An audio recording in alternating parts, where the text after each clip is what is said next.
नमस्कार दोस्तों, सिलेक्शन अड्डा की पॉलिटी सीरीज के अंदर एक बार फिर से मैं आपका स्वागत करता हूं। अपन ने अब तक इंडियन जो पॉलिटी है उसके अंदर कॉन्स्टिट्यूशनल असेंबली यानी संविधान सभा के बारे में पढ़ लिया था। इसके बारे में अपन ने प्रियम्बल के बारे में पढ़ लिया था, प्रस्तावना के बारे में पढ़ लिया था। और उसके बाद में अपन ने अनुसूचियां शेड्यूल पढ़ ली थी। और शेड्यूल के बाद में जो आज प्रॉपर अपना संविधान है, इंडियन कॉन्स्टिट्यूशन है, उसके बारे में अपन क्लास शुरू करेंगे। तो सबसे पहले तो अपन देखते हैं इंडियन जो कॉन्स्टिट्यूशन है, भारत का जो संविधान है, उसके अंदर कितने भाग हैं। तो सबसे पहले अपन देखते हैं भारतीय संविधान के अंदर कितने भाग हैं। 22 भाग हैं।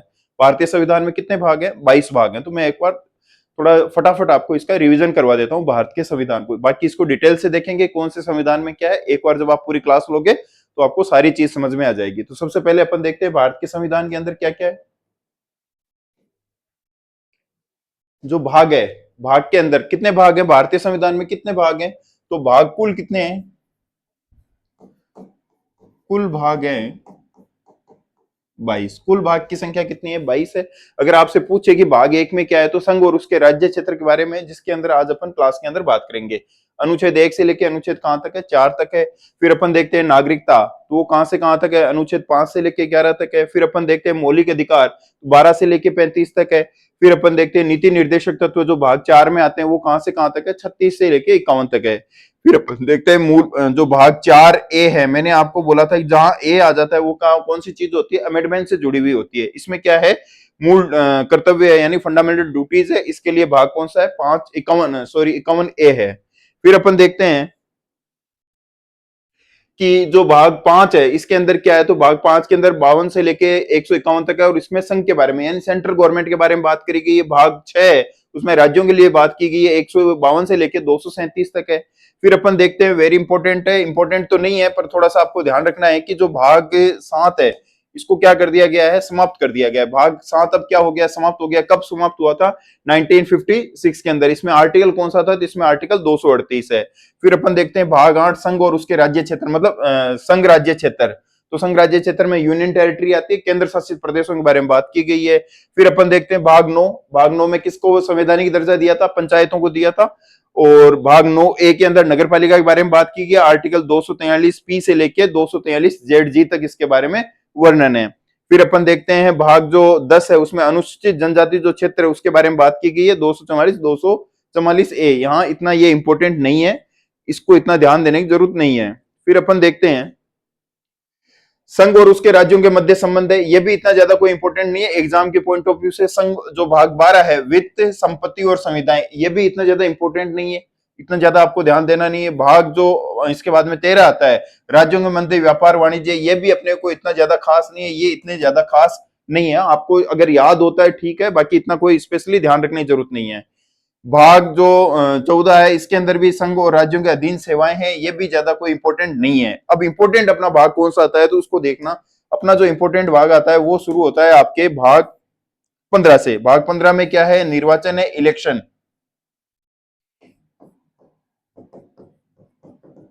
किसकी बात हो रही है? इलेक्शन। इलेक्शन 324 से लेके 329 तक है। और इसके ऊपर आप क्या लगा सकते हो? वीआईपी लगा सकते हो, बहुत ज्यादा इंपॉर्टेंट है। इलेक्शन वाला जो भाग है वो बहुत ज्यादा क्या इंपॉर्टेंट है। फिर भाग जो 16 है, कुछ वर्गों के लिए विशेष उपबंध किए गए हैं, जैसे SC ST है, उनको जो जो भी है उनके लिए विशेष जो प्रावधान है वो कहां पे मिलेंगे?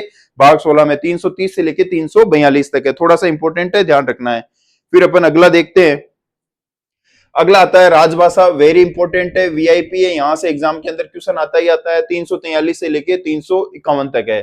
फिर अपन देखते हैं आपात उपबंध, ठीक है, इमरजेंसी के बारे में बात की गई है। वीआईपी बहुत ज्यादा इंपॉर्टेंट है, 352 से लेके 360 तक है। फिर अपन देखते हैं प्रकीर्ण, तो ये कोई खास नहीं है, इतना इंपॉर्टेंट नहीं है, इतना याद करने की जरूरत नहीं है। फिर आता है भाग संविधान का संशोधन, इसके ऊपर भी लगा लेना। वी जितना इंपॉर्टेंट लगा सकते हो, वेरी इंपॉर्टेंट है। मतलब जिनको मैंने वीआईपी बता दिया उनको तो आपको पढ़ना ही पढ़ना है, जिनके ऊपर मैंने वीआईपी लगा दिया वो तो वेरी स्पेशल आपको ध्यान रखना है, ठीक है। ये वाला जो भाग है इतना कोई खास इंपॉर्टेंट नहीं है, तो ज्यादा ध्यान देने की जरूरत नहीं है। ये भी आज इंपॉर्टेंट नहीं है, तो इतना ध्यान देने की जरूरत नहीं है। अपन जो पहली क्लास शुरू होगी वो क्लास होगी भाग 1 से शुरू होगी। अपनी जो पहली क्लास कौन से कहां से शुरू होगी? भाग 1 से शुरू होगी। लेकिन उससे पहले मैं आपको बता देता हूं कि उसके अंदर अपने संविधान जब हम पढ़ते हैं तो बहुत सारे अपन जब आगे क्लासें लेंगे तो उसके अंदर एक टर्म आएगी बहुमत वाली, मेजोरिटी वाली, कि बहुमत कौन सा साधारण बहुमत आएगा, कहीं पे आपको विशेष बहुमत की बात होगी, कहीं पूर्ण बहुमत की बात होगी। तो मैं एक बार ये जो भाग है, भाग एक शुरू करने से पहले मैं आपको थोड़ा सा बहुमत के बारे में बता देता हूं। तो सबसे पहले अपन बात करते हैं बहुमत के। तो बहुमत कितने प्रकार का होता है? 4 प्रकार का होता है। एक तो होता है साधारण बहुमत। साधारण बहुमत का मतलब क्या हुआ कि सबसे इसका उपयोग क्या है, सबसे अधिक क्या होता है? उपयोग होता है। साधारण बहुमत का क्या होता है? उपयोग बहुत ज्यादा होता है। सदन में उपस्थित व मतदान करने वाले सदस्यों की संख्या का आधा से अधिक। किसकी बात हो रही है? एक तो सदन में जितने सदस्य उनमें उपस्थित कितने हैं, और उपस्थित सदस्यों में भी मतदान कितने कर रहे हैं। तो यानी उपस्थित और मतदान करने वाले सदस्यों से एक ज्यादा होना चाहिए। यानी अगर आपको साधारण बहुमत चाहिए तो उपस्थित और मतदान करने वाले सदस्यों से जितने हैं टोटल, उनका आधे से एक ज्यादा चाहिए। मैं इसको एग्जाम्पल के साथ में आपको बता देता हूं कि मान लो लोकसभा की सीटें कितनी है? 543 है। अब सदन में किसी दिन उपस्थित कितने सदस्य हैं? मान लो आज वोटिंग हो रही है और आज वोटिंग के अंदर कितने सदस्य हैं? 400 सदस्य हैं। 400 सदस्य हैं और 400 सदस्यों के अंदर से 10 सदस्य क्या नहीं दे रहे हैं? मतदान नहीं दे रहे। मतलब सदस्य वोट टोटल संख्या कितनी है? 543 है। लेकिन उस दिन कितने सदस्य आए? 400 है। अब 400 में से कितने लोगों ने वोट नहीं दिया? 10 लोगों ने वोट नहीं दे रहे। तो अब क्या हुआ? 400 माइनस 10 मतलब 390, और 390 का आधा प्लस 1 तो मतलब कितने हो जाएंगे? 146 वोट आपको चाहिए ही चाहिए होंगे। ठीक है, वापिस बता देता हूं। साधारण बहुमत का मतलब है कि सदन की जितनी संख्या, उससे कोई मतलब नहीं है। उस दिन जिस दिन वोटिंग हो रही है उस दिन उपस्थित कितने सदस्य हैं उनका, और उनके अंदर अपन देखते हैं कि वोट किसने नहीं दिया उनको हटा दो। मतलब उपस्थित सदस्यों को लेना, उसमें से किसको माइनस कर देना है? जिन्होंने वोट नहीं दिया, और उनके आधे से एक ज्यादा हो जाएगा, साधारण बहुमत हो जाएगा। इस एग्जाम्पल को आप देखोगे तो आपको समझ में आ जाएगा। फिर इसका उपयोग कहां कहां होता है? तो अपन देखते हैं धन विधेयक के ऊपर होता है, साधारण कोई विधेयक है, अविश्वास प्रस्ताव वाले जो भी मोशन है उनके ऊपर भी इसका क्या होता है? साधारण विधेयक का जो साधारण बहुमत है इसका क्या होता है? प्रयोग होता है, यानी साधारण बहुमत चाहिए होता है। फिर अपन आगे देखते हैं, एक आता है प्रभावी जो बहुमत है, इफेक्टिव मेजोरिटी क्या होता है? इफेक्टिव मेजोरिटी के अंदर थोड़ा सा ध्यान रखना है कि सदन की कुल सीटों में से खाली सीटों को घटाने के बाद बचे सदस्यों का आधा से एक अधिक। ठीक है, पहले वाले के अंदर तो क्या दे रहे थे कि अपन जो उस दिन उपस्थित हुए हैं और उसमें से घटा किसको दिया था? जिन्होंने वोट नहीं दे रहे। यहां पे क्या बोल रहे हैं? खाली सीटों को। मतलब अपन इसको एग्जाम्पल के द्वारा देखते हैं। मान लो लोकसभा के अंदर सीटें कितनी है? 543 है, और खाली सीट कितनी है? तो खाली सीट होगी 500, इसको कर देते हैं 30। कितनी सीट हो जाएगी? 530 सीट। 543, सॉरी, लोकसभा की कुल सीटें कितनी है? 543 है। ठीक है, 543 सीटें, ये 543 सीटों की 543 में से खाली सीटें कितनी है? 13 है। खाली सीट कितनी है? खाली सीट 13 है। 543 है, 543 में से खाली सीट मतलब कोई सदस्य उनका चुनाव रद्द हो गया, या कोई सदस्य जिसकी डेथ हो गई, या कोई सदस्य है जो सीट भरी नहीं गई हो, तो उस कंडीशन में 543 में से 13 घटा दिया, टोटल सीटें कितनी बची? 530। अब ये जो सीटें हैं इनमें से इसका आधे से क्या चाहिए? एक ज्यादा चाहिए। मतलब कहने का मतलब है कि जितने सदन में सीटें हैं उनमें से अगर कोई खाली सीट है उस सीट को निकाल दो, उसके बाद में आधे से एक ज्यादा होगा। अब इसका कहां चाहिए? तो राज्यसभा के जो उपसभापति होते हैं उसके अंदर चाहिए। लोकसभा के उपाध्यक्ष को हटाने के, यानी राज्यसभा के उपसभापति को हटाना है तो आपको ये बहुमत चाहिए। राज्यसभा के जो लोकसभा के अध्यक्ष है उनको हटाने के लिए कौन सा बहुमत चाहिए? तो आप बोलोगे कि प्रभावी बहुमत चाहिए। एग्जाम में आएगा, इंपॉर्टेंट है, आप थोड़ा सा ध्यान रखना। फिर अपन आगे देखते हैं, एक होता है पूर्ण बहुमत। पूर्ण बहुमत की सरकार बनती है, जैसे सरकार अपन पढ़ते ही है, सरकार बन गई पूर्ण बहुमत की। तो पूर्ण बहुमत के अंदर क्या होता है कि सदन की कुल संख्या का आधे से एक अधिक होता है। खाली सीट हो कोई मतलब नहीं है, सदस्य का अनुपस्थित रहे उससे भी कोई फर्क नहीं पड़ता। ना तो अपने को खाली सीट से फर्क पड़ रहा है, ना कोई सदस्य अनुपस्थित है उससे अपने को फर्क पड़ रहा है। अपने को क्या फर्क पड़ रहा है कि कुल सदस्य हैं उनके आधे से एक ज्यादा होना चाहिए। जैसे लोकसभा के अंदर सीटें कितनी? 543, इसके आधे से एक ज्यादा कितना होगा? 272। तो मतलब आपको पूर्ण बहुमत के लिए कितनी सीटें चाहिए? 272 सीटें चाहिए। 272 अगर आप सीटें जीतते हो तो आप क्या बना सकते हो? सरकार बना सकते हो। यानी सरकार बनाए, आम चुनाव के बाद में सरकार बनाने के लिए आपको क्या चाहिए? सीटें चाहिए। फॉर एग्जाम्पल मैं आपको एक और बता देता हूं, जैसे राजस्थान के अंदर अगर अपन बात करें तो राजस्थान के अंदर 200 सीटें हैं विधानसभा की। राजस्थान में कितनी सीटें हैं? 200 सीटें हैं विधानसभा की। अब अगर मैं आपसे पूछूं कि सरकार बनाने के आपको कैसा बहुमत चाहिए? पूर्ण बहुमत। और पूर्ण बहुमत के लिए क्या चाहिए कि आधे से एक ज्यादा सीट होनी चाहिए। तो 200 सीटों का आधा कितना हो गया? 100 सीट, और 100 सीट प्लस एक सीट, यानी राजस्थान में सरकार बनाने के लिए आपको कितने सीट पे चुनाव जीतना होगा, यानी बीजेपी कम से कम 101 सीट, यानी 101 सीट आएगी तभी वो क्या बना सकते हैं, सरकार बना सकते हैं। फिर अपन आगे देखते हैं विशेष बहुमत, थोड़ा सा ये हार्ड है, इसको थोड़ा सा अच्छे से समझ लेना, वेरी इंपॉर्टेंट है, बार बार आएगा विशेष बहुमत। स्पेशल मेजोरिटी, दो शर्तों का यहाँ पे क्या होना चाहिए, पूरा होना जरूरी है। दो शर्तों में से दोनों शर्तें पूरी होनी जरूरी है जीतने के लिए। पहले शर्त ये है, पहले शर्त कौन सी है कि सदन की कुल संख्या के आधे से अधिक वोट आप क्या करने चाहिए, प्राप्त करनी चाहिए, यानी कुल जो सदस्य संख्या है उससे आधे से एक वोट आपको प्राप्त। एक कंडीशन तो ये पूरी होनी चाहिए। इसके साथ ही, यानी इसके साथ ही आपको दूसरी कंडीशन है वो भी पूरी करनी है कि उपस्थित व वोट देने वाले सदस्यों का भी आपको कैसा बहुमत प्राप्त होना चाहिए, 2/3 बहुमत होना चाहिए, यानी कि कुल जो सीटें हैं उसका आधे से ज्यादा प्राप्त होना चाहिए, प्लस उसके अलावा आपको जो उपस्थित और वोट देने वाले हैं उसके भी क्या चाहिए, 2/3 बहुमत होना चाहिए। मैं एग्जाम्पल के द्वारा इसको बताऊंगा आपको। इसके अंदर देखो, मान लो सदन के अंदर कुल सीटों की संख्या कितनी है, 100 है, सदन में कुल सीटें कितनी है, 100 है।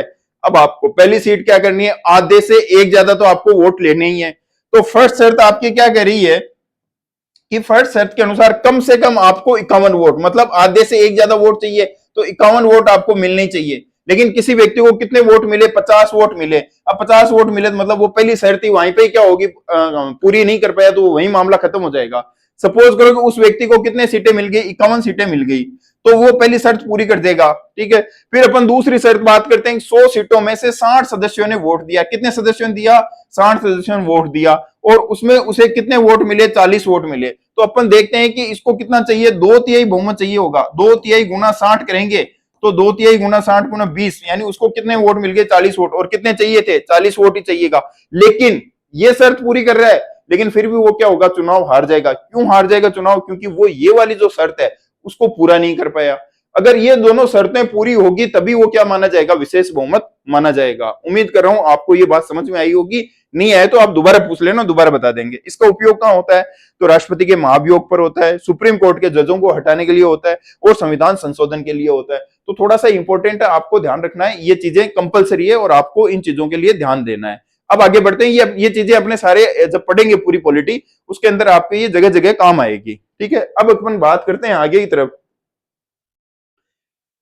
शुरू करते हैं भारतीय संविधान का भाग एक। कौन सा शुरू करते हैं, भारतीय संविधान का कौन सा भाग है, भाग एक है, ठीक है। अगर अपन भाग एक के बारे में बात करें कि भाग एक का जो हेडिंग है उसका हेडिंग क्या है, तो भाग एक का जो हेडिंग है उस हेडिंग का नाम है संघ व राज्य क्षेत्र। संघ व राज्य क्षेत्र, अनुच्छेद ये कहां से कहां तक है, तो भाग एक संघ व राज्य क्षेत्रों की बात कर रहा है। अनुच्छेद कहां से कहां तक है, 1 से लेकर 4 तक की बात की गई है।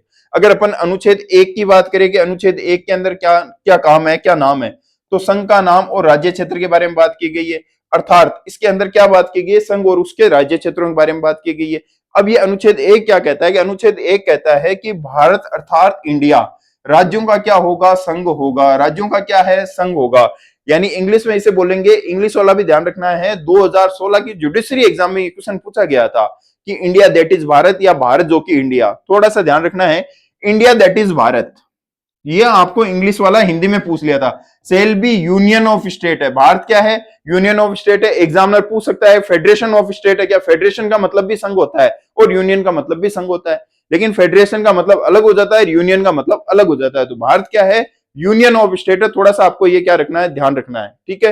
यानी भारत जो अर्थात भारत जो कि इंडिया या भारत अर्थात इंडिया राज्यों का क्या होगा, संघ होगा। India that is Bharat shall be union of state. Sir ये यूनियन और फेडरल वाले सिस्टम के अंदर क्या फर्क हुआ, इसको क्यों इतना जोर दिया गया है, आप बोल रहे हो कि भाई यूनियन को आपको ध्यान रखना है। तो इसका मतलब ये हुआ कि यूनियन का मतलब है कि आप भारत के साथ में जुड़ सकते हो, भारत में शामिल हो सकते हो, लेकिन अगर एक बार भारत में जुड़ गए तो फिर भारत से अलग होने का आपके पास में कोई चांस नहीं है। लेकिन अगर अपन बात करें जैसे यूएसए, तो यूएसए क्या है, फेडरेशन ऑफ स्टेट है। यूएसए भी क्या है, संघ है राज्यों का, लेकिन वहां पे कौन सी टर्म यूज हो रही है, फेडरेशन ऑफ स्टेट है। फेडरेशन ऑफ स्टेट का मतलब क्या हुआ कि यूएसए के स्टेट जब भी चाहे यूएसए से अलग हो सकते हैं, जबकि भारत वाले स्टेट क्या भारत से अलग हो सकते हैं क्या, नहीं हो सकते। क्यों नहीं हो सकते, क्योंकि भारत क्या है, यूनियन ऑफ स्टेट है, ठीक है। आगे अपन देखते हैं कि ये जो अनुच्छेद 1 है, इस एक अनुच्छेद के अंदर कितने प्रकार के भारत के जो क्षेत्र है उसमें कितने प्रकार के क्षेत्रों का उल्लेख मिलता है। तो सबसे पहले तो एक हो गए राज्य, एक तो क्या हो गए राज्य, यानी राज्यों के क्षेत्र। कितने राज्य हैं, 28 राज्य हैं। फिर अपन ने बात किया था संघ राज्य क्षेत्र कौन से हैं, संघ राज्य क्षेत्र। संघ राज्य क्षेत्र मतलब यूनियन टेरिटरी की बात हो रही है। कितनी यूनियन टेरिटरी है, 8 हो गए। ये भी कौन से शामिल हो गया, इसमें शामिल हो गया। फिर अपन बात करते हैं एक्वायर्ड क्षेत्र। एग्जाम में पूछ सकता है अनुच्छेद 1 के अंदर क्या क्या शामिल होता है। संघ क्षेत्र शामिल होता है, यानी राज्य शामिल हो गए, यूनियन टेरिटरी शामिल हो गई। क्या इसमें एक्वायर्ड क्षेत्र भी शामिल होते हैं क्या, यानी अधिग्रहित क्षेत्र या अर्जित क्षेत्र भी शामिल होते हैं क्या? बिल्कुल, अर्जित क्षेत्र या अधिग्रहित क्षेत्र इसमें शामिल होते हैं। अब आपसे एग्जाम में यह भी पूछ सकता है कि जो संघ क्षेत्र है या जो राज्य है उसके अंदर आपके कितने राज्य हैं, 28 राज्य हैं। जो यूनियन टेरिटरी है उसमें कितने हैं, 8 है। तो आपसे ये पूछ लेगा कि अर्जित क्षेत्र में अभी कितने आते हैं, तो बिल्कुल अभी अर्जित क्षेत्र में कुछ भी नहीं आता है। इसके अंदर आ सकता है, भारत किसी भी क्षेत्र को अर्जित करे तो किस में रखेगा, अर्जित क्षेत्र या एक्वायर्ड क्षेत्र में रखेगा। क्या सर अभी इसमें कोई शामिल है क्या? नहीं, अभी इसमें कुछ भी शामिल नहीं है। ठीक है। अच्छा, अपन ने बात करी थी कि ये जो राज्य है 28 राज्य 8 यूनियन टेरिटरी है, तो मैं आपको अनुसूचियां पढ़ा के आया था। तो मैंने आपको बोला था अनुसूची 1 के अंदर इनके बारे में डिटेल से वर्णन मिलेगा। अनुसूची का मतलब ये है कि ये चीज जो हमने यहाँ पे दी है इसको आप जाके कहां देखो, डिटेल में आपको देखना है तो डिटेल में आप कहां देखोगे, अनुसूची वाले क्षेत्र के अंदर जाके देखोगे, तो वहां पे आपको इसको डिटेल से जानकारी मिल जाएगी। ठीक है, आगे बढ़ते हैं अगली स्लाइड में। अगली स्लाइड है अनुच्छेद 2।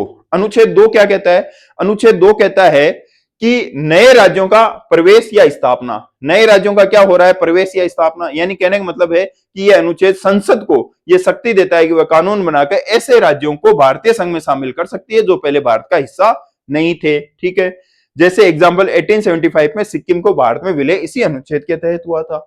इसका मतलब क्या हुआ? इसका मतलब यह है कि भारत सरकार की जो संसद है, भारतीय संसद है, वो भारतीय गवर्नमेंट को ये पावर देती है कि भारतीय गवर्नमेंट अगर मान लो कल ही पाकिस्तान के ऊपर हमला कर दे और पाकिस्तान को जीत ले, या पाकिस्तान के मान लो लाहौर को जीत लिया, अब लाहौर को जीत के इसे भारत में शामिल करना हो, तो भारत में शामिल करने के लिए कौन सा आर्टिकल है जो परमिशन देगा? तो आर्टिकल 2 अनुच्छेद 2 भारतीय सरकार को क्या देता है, परमिशन देता है कि साहब आपने ये जो क्षेत्र जीता है इसे कानून बना के आप क्या कर सकते हो, भारतीय क्षेत्र में शामिल कर सकते हो। अच्छा, अगर बोलेंगे कि मान लो लाहौर को अपन ने भारत में शामिल कर लिया, तो अब ये कौन से क्षेत्र में रखा जाएगा? तो मैंने अभी थोड़ी देर पहले आपको बताया था, इसके अंदर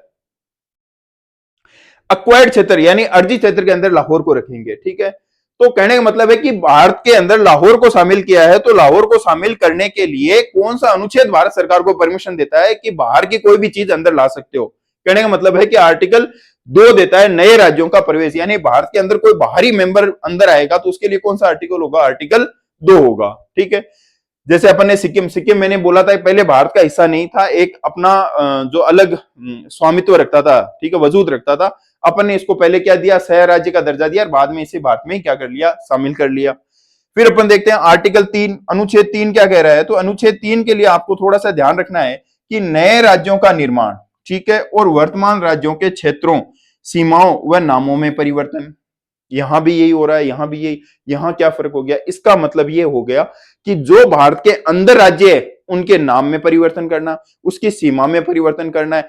अगर कोई मान लो एक राज्य उसके टुकड़े करके 2 बनाने, 3 बनाने या 10 बनाने, या 2 एक से ज्यादा राज्यों को मिला के एक राज्य बनाना है, ठीक है, उन सब के लिए कौन सा आर्टिकल परमिशन देता है? उन सब के लिए कौन सा आर्टिकल परमिशन देता है? 3 देता है। 2 के अंदर तो दे रहा है कि भारत से बाहर से कोई राज्य किस में आएगा? भारत में आएगा। भारत से बाहर का कोई अपन जीतते हैं उसको भारत में शामिल करेंगे तो कौन से में आ जाएगा? 2 में। लेकिन भारत में कोई शामिल राज्य है, उन राज्यों की सीमाओं में परिवर्तन करना है तो फिर कौन सा आर्टिकल लगेगा? तो आर्टिकल लगेगा 3। अगर उस राज्य में नाम परिवर्तन करना है तो भी कौन सा आर्टिकल लगेगा? 3 लगेगा। अगर उस राज्य की सीमाओं को बढ़ाना है, घटाना है, 2 राज्यों को जोड़ के 1 बनाना है, 10 राज्यों को जोड़ के 1 बनाना है, या एक राज्य के 10 बनाने हैं या 2 बनाने, सबके लिए कौन सा आर्टिकल लगेगा? आर्टिकल 3 लगेगा। ठीक है, यह अनुच्छेद अधिकार देता है संसद किसी भी मौजूदा राज्य की सीमाओं को बदल सकता है, एक राज्य को तोड़कर 2 नए राज्य बना सकता है, या फिर संसद किसी भी राज्य का नाम बदल सकती है। जैसे उड़ीसा का ओडिशा कर दिया था, मतलब किसी भी राज्य का नाम बदलना हो तो आर्टिकल नंबर 3 आएगा। किसी राज्य के टुकड़े करने हो आर्टिकल 3 आएगा। किसी राज्य के बहुत सारे राज्यों को मिला के एक राज्य बनाना है तो कौन सा आएगा? आर्टिकल 3 आएगा। मतलब इंडिया में जो राज्य हैं उनमें कोई चेंज करना है जो एट प्रेजेंट है तो फिर आर्टिकल 3 आएगा। अब इंडिया में किसी को बाहर से शामिल करना है तो फिर आर्टिकल कौन सा आएगा? 2 आएगा। ठीक है, फिर अपन आगे देखते हैं। हाँ, इंपॉर्टेंट आता है कि सर ये जो नए राज्य बन रहे हैं, आप बोल रहे हो किसी राज्य के नाम में परिवर्तन हो रहा है, चाहे किसी राज्य की सीमाओं में परिवर्तन हो रहा है, कोई राज्य, दो राज्य मिलके एक बन रहे हैं या एक राज्य से दो टुकड़े हो रहे हैं, इन सब के लिए क्या प्रक्रिया होगी। तो आपको थोड़ा ध्यान रखना है, इसके लिए एक पूरी प्रक्रिया उसको फॉलो करना जरूरी होता है।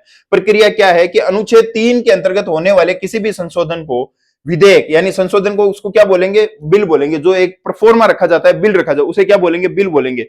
उस बिल को संसद में रखने से पूर्व, वेरी इंपॉर्टेंट है, वीआईपी है, एग्जाम में पूछेगा, पूर्व किसकी पूर्व स्वीकृति आवश्यक होती है, किसकी पूर्व स्वीकृति चाहिए, राष्ट्रपति की चाहिए। एग्जाम में पूछेगा कि अनुच्छेद 3 के तहत किसी भी राज्य को बनाने के लिए क्या राष्ट्रपति की पूर्व अनुमति चाहिए, क्या राष्ट्रपति की पूर्व अनुमति नहीं चाहिए, क्या संसद की अनुमति चाहिए या प्रधानमंत्री चाहिए। आपको ध्यान रखना है कि अनुच्छेद 3 के तहत कुछ भी चेंज हो रहा है तो उस चेंज को करने से पहले किसकी परमिशन लेनी होगी, प्रेसिडेंट की, राष्ट्रपति की पूर्ण अनुमति होगी, तभी वो परिवर्तन होगा। अच्छा, इसके लिए और क्या होगा आगे, राष्ट्रपति स्वीकृति देने से पूर्व, राष्ट्रपति क्या कर रहा है, स्वीकृति देने से पूर्व राष्ट्रपति ऐसे विधेयक को संबंधित राज्य की विधानसभा में भेजेगा।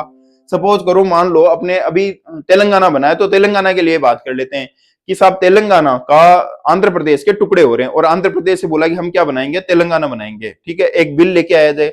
ये बिल किसकी परमिशन से पहले वो परमिशन किसकी चाहिए होगी, राष्ट्रपति की पूर्व अनुमति चाहिए होगी। अब राष्ट्रपति की पूर्व अनुमति के पास, राष्ट्रपति के पास जाओगे तो राष्ट्रपति बोलेगा मैं पूर्व अनुमति तभी दूंगा जब उस राज्य की भी तो राय जानेंगे, वो राज्य क्या चाहता है, क्या हम आंध्र प्रदेश से तेलंगाना बना दें, एक बार उस राज्य की राय जान लो। तो राष्ट्रपति ऐसी अनुमति देने से पूर्व उस बिल को कहां भेजेगा, उस संबंधित राज्य की विधानसभा में भेजेगा।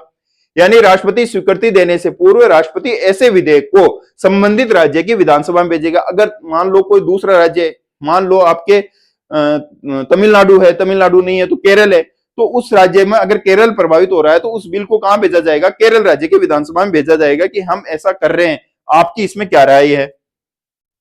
इसका उद्देश्य क्या है, उस राज्य की राय जानना, यद्यपि उस राज्य के सुझावों को मानने के लिए संसद बाध्य नहीं है। वेरी इंपॉर्टेंट है, कंफ्यूजन हो जाएगा कि क्या, सबसे पहले ताज्जुब की बात यह देखो कि उस राज्य की राय जानी जा रही है कि साहब हम ऐसा कर रहे हैं, आपकी क्या राय है, और उस राज्य की राय को माना भी नहीं जाएगा। अरे जब मान नहीं रहे हो तो पूछ क्यों रहे हो, लेकिन रूल है और रूल बना दिया कि अगर उसके साथ में अगर कोई राज्य है उसका नाम परिवर्तन हो रहा है, सपोज करो राजस्थान का नाम राजपूताना करेंगे, तो इसके लिए सबसे पहले क्या होगा, इसके लिए सबसे पहले राष्ट्रपति के पास में जाएंगे कि सर हम ये करना चाहते हैं, तो आप अपनी परमिशन दीजिए। राष्ट्रपति बोलेंगे ठीक है मैं परमिशन दे दूंगा, लेकिन मैं परमिशन देने से पहले उस विधेयक को, मैं उसके बारे में उस राज्य से जानना चाहूंगा कि राजस्थान का नाम राजपूताना कर दे। अब राजस्थान वालों के पास में आएगा, राजस्थान की विधानसभा में आएगा।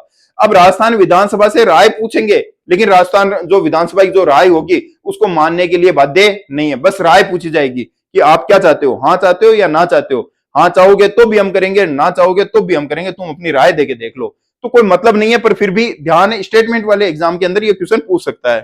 ठीक है, और राष्ट्रपति एक समय सीमा भी उसके साथ में क्या करते हैं, निर्धारित करते हैं, जिसके भीतर उस राज्य को अपनी क्या देनी होती है, राय देनी होती है।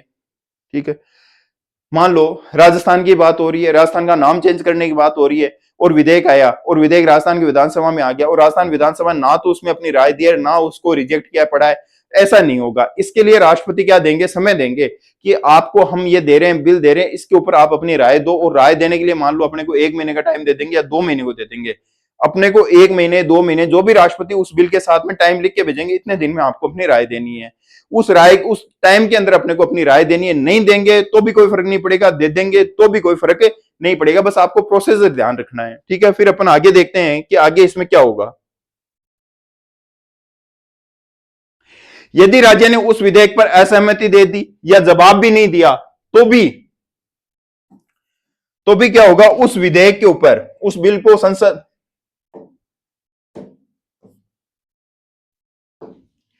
तो भी उस विधेयक पर कोई असर नहीं पड़ेगा। अभी मैंने बताया था कि आपसे राय लेंगे, आपने असहमति दे दी, कोई फर्क नहीं है। आप अगर उसके ऊपर ना असहमति दे रहे हो ना सहमति दे रहे हो, अपने पास पड़ा रख रहे हो, तो भी कोई मतलब नहीं है। यानी आपसे राय जरूर लेगी लेकिन आपकी राय का कोई मतलब नहीं रहेगा। राज्यों की राय जानने के बाद राष्ट्रपति की पूर्व स्वीकृति से विधेयक संसद के किसी भी संसद में क्या किया जाएगा, पेश किया जाता है। मतलब राज्यों की राय जान ली, अब राष्ट्रपति को बोलेंगे कि सर अब आपने राय भी जान ली, अब आप परमिशन दे दीजिए। आपकी परमिशन के बाद में ही वो विधेयक क्या रखा जाएगा, संसद में रखा जाएगा। तो फिर ये संसद में रखा जाएगा। अब संसद में किसी भी सदन में ये रख सकते हो। बहुत सारे बिल होते हैं, उनमें कानून होता है कि अपर हाउस में रखोगे या लोअर हाउस में, लेकिन यहाँ पे जो कानून है वो है कि आप किसी भी सदन में रख सकते हो। मतलब लोकसभा में रख सकते हो पहले, चाहे राज्यसभा में रख सकते हो। अगर लोकसभा में रखा है तो वहां से पास होकर राज्यसभा में जाएगा और फिर राष्ट्रपति के पास में जाएगा। राज्यसभा में पहले रखा है तो पहले राज्यसभा से पास होगा, फिर लोकसभा में जाएगा और फिर राष्ट्रपति के पास में जाएगा। इस प्रकार के विधेयक को पारित करने के लिए संसद को कैसा बहुमत चाहिए? वेरी इंपॉर्टेंट है, साधारण बहुमत चाहिए। संसद को कैसा बहुमत चाहिए? अभी मैंने आपको पढ़ाया कि साधारण बहुमत क्या होता है, ठीक है। कैसा बहुमत चाहिए? साधारण बहुमत चाहिए। संसद से पारित होने के बाद में विधेयक किसके पास में हस्ताक्षर के लिए आता है? राष्ट्रपति के। और राष्ट्रपति के हस्ताक्षर करते ही वो क्या बन जाता है? कानून बन जाता है, ठीक है। वो क्या बन जाएगा? कानून बन जाएगा, मतलब लागू हो जाएगा। मैं एक बार फिर से आपको ये जो आर्टिकल है, इस आर्टिकल की जो प्रोसेस है वो मैं आपको बता देता हूं कि अनुच्छेद 3 क्या कहता है, ठीक है। कहने का मतलब है कि अनुच्छेद 3 के अंतर्गत बोला गया है कि भारत में जो भी राज्य मौजूद है अभी वर्तमान में, उन राज्यों के नाम में परिवर्तन करना है, उनकी सीमाओं में परिवर्तन करना है, उनको एक से बना के दो बनाने हैं, एक मिला के दो मिला के 10 मिला के बनाना है, या एक के 10 टुकड़े करने हैं, 2 टुकड़े करने हैं, जो भी कुछ करना है वो करने से पहले जो विधेयक आप बिल लेके आओगे वो राष्ट्रपति की पूर्व अनुमति के लिए लाओगे। पूर्व अनुमति के बाद में संसद में पेश होगा। तो आप मान लो एक बिल लेके आए, सपोज करो आप संसद हो, संसद में आप बिल लेके आए। उस बिल लाने से पहले आपको किसकी परमिशन चाहिए? राष्ट्रपति की परमिशन चाहिए। और आप गए राष्ट्रपति के पास में कि सर हम ये बिल लेके आ रहे हैं, हम राजस्थान का नाम राजपूताना करना चाह रहे हैं, आप अपनी परमिशन दे दीजिए। राष्ट्रपति बोलेगा कि मैं परमिशन दूंगा, लेकिन मुझे संबंधित राज्य की भी तो राय जाननी है, क्या वो क्या कहना चाहता है, ठीक है। तो ये बिल अब कहां पे आएगा? राजस्थान के विधानसभा के पास में आ जाएगा। राष्ट्रपति भेजेंगे राजस्थान की विधानसभा के समक्ष और उसमें अपना लिख देंगे कि इस बिल के ऊपर आपको 10 दिन का टाइम दिया जाता है, 1 महीने का टाइम दिया जाता है, आपको अपने विचार रखने हैं। अब राजस्थान उस बिल से सहमति जता दे तो कोई बात ही नहीं है, फिर तो सारा मामला ही खत्म हो गया। राजस्थान अगर असहमति जता दे तो भी कोई फर्क नहीं पड़ता। राजस्थान ने अगर उस बिल के ऊपर ना हाँ बोला ना बोला तो भी कोई फर्क नहीं पड़ता। राजस्थान को जितने दिन का टाइम दिया उस टाइम में भी अपना फैसला नहीं लेता तो भी कोई फर्क नहीं पड़ता। बस एक फॉर्मेलिटी है कि साहब हम ये चेंज कर रहे हैं, आपसे राय जानेंगे। मतलब आपने कुछ भी राय दी हो उसका कोई फर्क नहीं पड़ता। आप असहमत हो जाओगे, आप बोलोगे किसी भी सूरत में नहीं होगा, तो भी जो काम है वो होगा। अब आपके जो राय है वो राय किसके पास में जाएगी? राष्ट्रपति के पास में जाएगी। राष्ट्रपति बस आपकी राय देखेंगे और राय देखने के बाद में चाहे आप ना करो चाहे हाँ करो, राष्ट्रपति इसको किसके पास में भेज देंगे? संसद के पास में भेज देंगे। संसद के किसी भी सदन में रखा जा सकता है और संसद के सदन में रखे जाने के बाद में कौन सा बहुमत चाहिए होगा? साधारण बहुमत चाहिए होगा। और आपके साधारण बहुमत से पारित होने के बाद में किसके पास चला जाएगा? राष्ट्रपति के साइन होने के पास में। और राष्ट्रपति के जैसे ही साइन होंगे वो क्या बन जाएगा? कानून बन जाएगा। तो थोड़ा सा ध्यान रखना, वेरी इंपॉर्टेंट है। बस इतना ध्यान, राष्ट्रपति की पूर्व अनुमति से रखा जाएगा, राज्य की राय का कोई फर्क नहीं पड़ता, और संसद में जब पेश होगा तो जो बहुमत होगा वो आपको साधारण बहुमत से ही पास हो जाएगा, ठीक है। अनुच्छेद 4 क्या कहता है? अनुच्छेद 4 कहता है कि अनुच्छेद 2 व 3 में किए गए संशोधन, अनुच्छेद 368, यहां पे कौन सा आएगा? आर्टिकल 368। 368 के तहत संविधान संशोधन नहीं माने जाएंगे। यानी अनुच्छेद 4 ये कह रहा है कि आप अनुच्छेद 2 में अगर कोई संशोधन कर रहे हो तो भी वो क्या नहीं माना जाएगा? संविधान संशोधन नहीं माना जाएगा। अनुच्छेद 3 में अगर कुछ भी कर रहे हो तो भी वो संविधान संशोधन नहीं माना जाएगा। यानी इनमें जो भी संशोधन होंगे उसके लिए संविधान संशोधन नहीं माना जाएगा, अनुच्छेद 368 के अंदर नहीं माना जाएगा। कहने का मतलब ये है, अनुच्छेद 4 ये कह रहा है 2 और 3 में किसी भी प्रकार का संशोधन करते हो साधारण बहुमत से हो जाएगा, उसके लिए संविधान में संशोधन करने की कोई जरूरत नहीं है। वेरी इंपॉर्टेंट है, थोड़ा सा ध्यान रखना। इस प्रकार आज की क्लास अपनी यहीं खत्म होती है। उम्मीद कर रहा हूं कि आपको ये क्लास पसंद आई होगी। अगर आपको अच्छी लगती है तो लाइक और कमेंट करिए, अगर नहीं अच्छी लगती है तो भी बता दीजिए कि आपके कुछ राय है, सुझाव है, वो भी दे सकते हैं। आपके सुझावों के ऊपर गौर किया जाएगा। उम्मीद करता हूं कि आपको ये पसंद आई होगी। जय हिंद, जय भारत।